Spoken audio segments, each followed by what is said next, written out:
Bonjour les amis de Suisse. Bienvenue à Lyon. Un pôle famille, c'est quoi? Vivre la transmission de la foi de manière intergénérationnelle, une convivialité retrouvée dans les célébrations, un débordement de la communauté du dimanche sur d'autres temps de la semaine et dans d'autres lieux? Peut-être un petit peu de tout ça, et plus encore. C'est avec toutes ces questions en tête que vos ministres se sont rendus à Lyon à la fin du mois de mars. Une ville multiculturelle, bouillonnante d'activités associatives et de points de rencontre.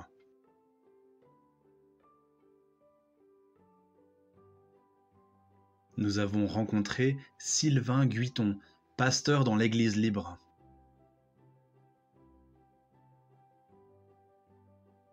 Pierre Blanza, pasteur dans l'Église protestante unie de France.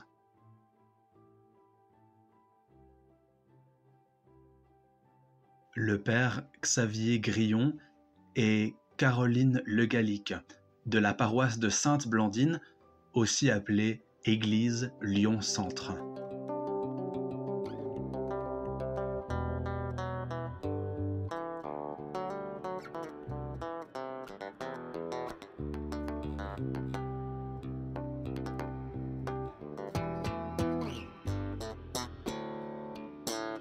On a un pôle développement, on travaille au développement des églises, à la revitalisation. Moi, je fais l'implantation d'églises aussi. Et je me rends compte que c'est partout pareil. Dès que tu proposes quelque chose d'un peu pionnier, qui sort des sentiers battus, tu te retrouves à 3-4 là-bas. Les gens, il y a tous ceux qui attendent de voir ce que ça va donner. Il y a ceux qui disent tout de suite c'est génial, peut-être ça vous parle. Après, il y a ceux qui sont derrière, qui regardent pour voir si ça va. Et après, il y a toute la masse de ceux qui sont indifférents. Et au fond, il y a ceux qui disent non, ça ne va pas. Voilà. Ça, c'est une règle universelle qu'on a appris dans le développement. Et on a exactement la même chose ici.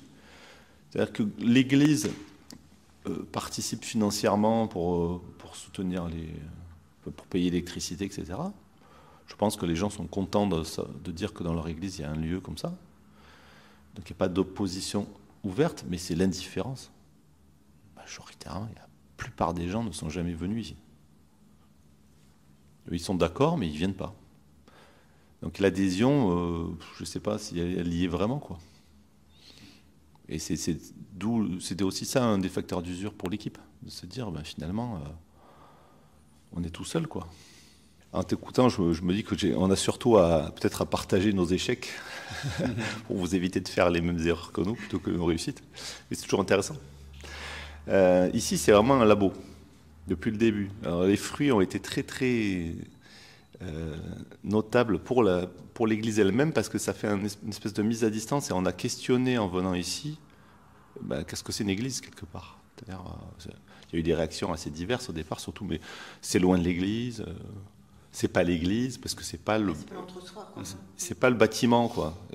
Alors, dans notre ecclésiologie, il y a pas de... Enfin, l'Église, c'est nous, hein. Voilà. Donc ça a été très, très intéressant dans le déplacement intérieur. Et donc ça, on va dire, c'est le fruit principal, il est là, et ça a permis aussi de se mettre en route. Ici, il y avait des cartons là au début. Quand on a enlevé les cartons pour ouvrir et qu'on a vu les gens qui passaient à 1 mètre de nous derrière la vitrine, on a eu très très peur. C'est très impressionnant de se dire, mais on est là, il y a des gens, on ne sait pas qui va rentrer, et maintenant on est habitué, mais au début ça nous a montré aussi à quel point on était dans l'entre-soi finalement. Ouais. On vient dans le bocal le dimanche, on est entre nous, on connaît tout le monde, et puis tout le monde repart, et puis voilà.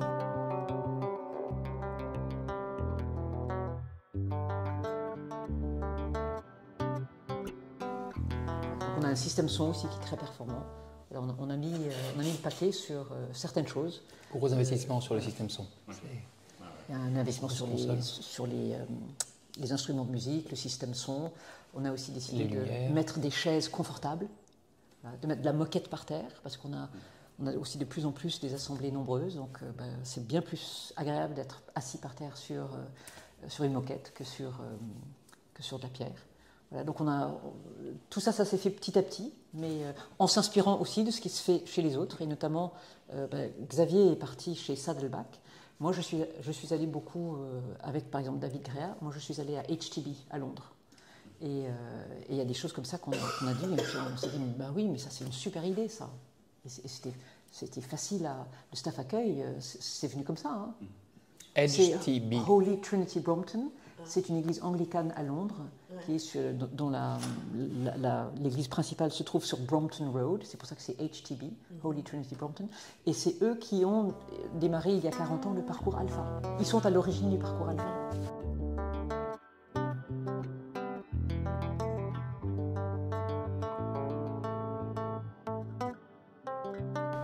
Des fois, on se retrouve à deux. Bon, ok, alors au bout d'un moment, tu te dis, allez, on va faire ça le samedi après-midi. Ils nous ont dit que le samedi après-midi, c'était dispo. La personne qui vient, ah, mais moi, c'est plutôt le jeudi soir. Voilà. Tu vois. Et en fait, on a le même problème maintenant pour les études bibliques avec mon collègue. C'est-à-dire que les gens disent, ah oui, c'est super intéressant le sujet, mais vous ne l'enregistrez pas parce que moi, je ne suis pas dispo. Et maintenant, en fait, je lui disais, mais je me demande si on ne va pas faire, et j'étais sérieux, des podcasts. C'est-à-dire, en fait, moi, quand, je ne sais pas comment vous faites, moi, quand je veux écouter la radio, j'écoute jamais en direct, j'écoute tout le temps en replay, quoi.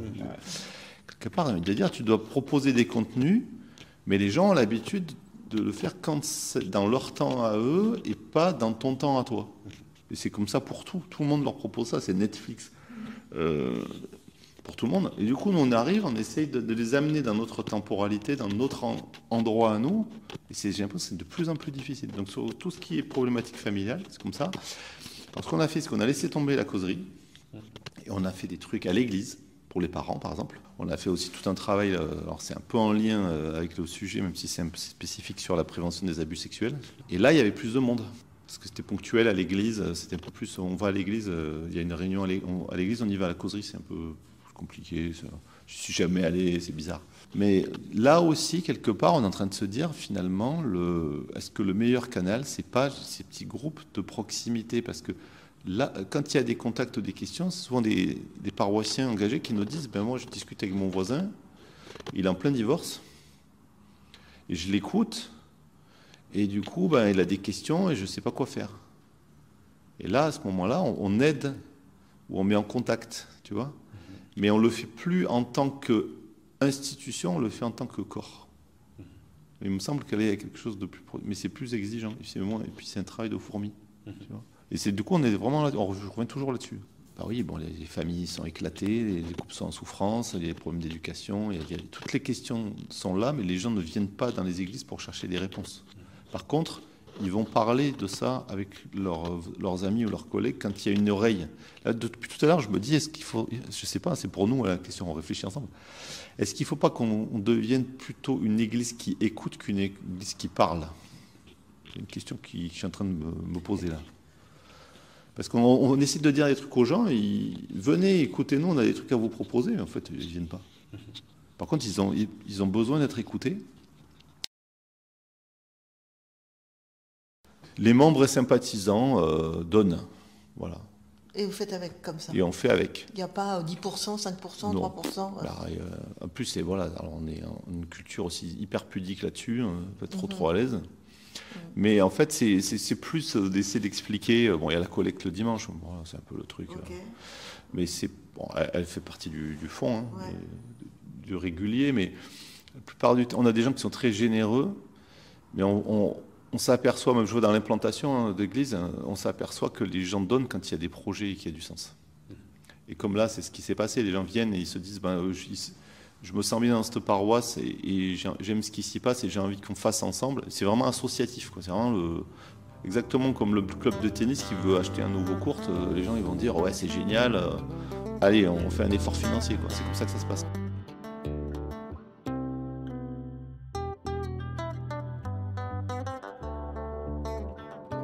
Bon, on sait que les gens n'aiment pas le changement. Justement. Voilà. Donc forcément... Il y a forcément des personnes qui ont dit « mais c'était très bien comme c'était avant, pourquoi changer, c'est très bien, on aime... » Voilà. Et en fait, je pense que David Greer a très bien présenté les choses. Et donc, il y a un certain nombre qui ont adhéré à ce nouveau style, mais d'autres qui ont dit en fait non, on n'aime pas du tout. Et on leur a dit « mais on comprend. » Donc, vous savez, il y a d'autres églises qui font exactement ce que nous on faisait, donc vous pouvez y aller. Mais en fait, c'était des gens quand même du quartier. Et donc, ils revenaient toujours, après leur messe ailleurs, ils revenaient, ils voyaient ce qui se passait à Saint-Mandine. Et en fait, Ils ont vu que la vie est revenue à Sainte-Blandine. Il y a beaucoup, beaucoup de familles avec enfants qui sont venues, des jeunes. Et ils se sont dit, mais en fait, il y a la vie.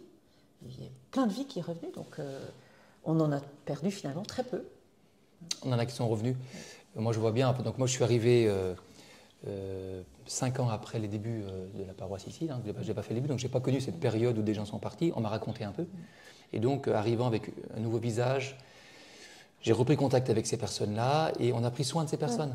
C'est vrai que les petites dames du quartier qui n'aiment pas trop le changement, on leur réserve des places dès qu'il y a un gros rassemblement, parce que sinon elles seraient debout au fond, quoi. Donc il y a des places réservées pour elles. On leur donne des billets. Elles ne sont pas allées sur Internet pour chercher des billets, par exemple, pour réserver. On leur donne directement la main. On prend soin d'elles. Moi, je vais célébrer la messe dans la maison de retraite autour. Je vais visiter les malades, enfin, etc.